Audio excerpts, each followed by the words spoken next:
সব ভেঙে চুরে 90,000 টাকা নিয়ে গেছে। 10-12 বছর সোনা ছিল, সোনাগুলো নিয়ে গেছে। ভয়ানক চুরি বসিরহাটের নেড়াবরতলা এলাকার ঘটনা। বিশ্বনাথ কুণ্ডুর বাড়িতে কেউ না থাকার সুযোগ নিয়ে বাড়ির বৈদ্যুতিক সংযোগ বিচ্ছিন্ন করে সিসি ক্যামেরার মুখ ঘুরিয়ে দিয়ে বাড়ির ভেতরের ক্যামেরা ভেঙে জানালা ভেঙে বাড়িতে ঢুকে পরপর 3টি আলমারি ভেঙে এবং শোকেস ভেঙে 90,000 টাকা ও 12 ভরি সোনার গয়না এবং বেশ কিছু দামি দামি শাড়ি নিয়ে চম্পট দেয় দুষ্কৃতীরা। বিশ্বনাথ কুণ্ডু কয়েকদিন বাড়ি ছিল না। গতকাল রাত্রে বাড়ি ফেরেন এবং বাড়ির গেট খুলে ভেতরে ঢুকতেই দেখেন এই অবস্থা। এরপর আশেপাশের প্রতিবেশীদের ডেকে বসিরহাট থানায় খবর দেয়। ঘটনাস্থলে আসে বসিরহাট থানার পুলিশ।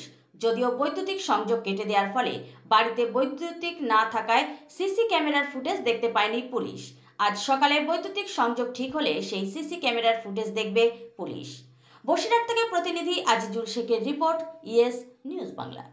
90,000 টাকা নিয়ে গেছে। 10-12 বছর সোনা ছিল, সোনাগুলো নিয়ে গেছে। ছিল অনেক, সব নিয়ে গেছে।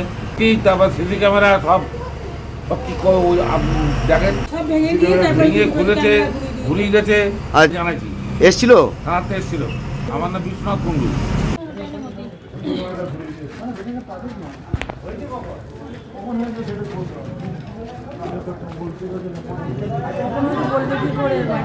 সিসি ক্যামেরাটা আমরা সব ঘুরিয়ে দিয়েছে।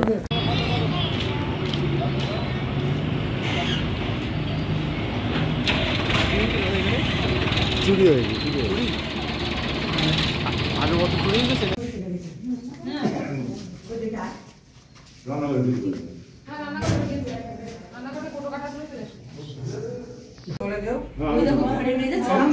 আমি দেখতে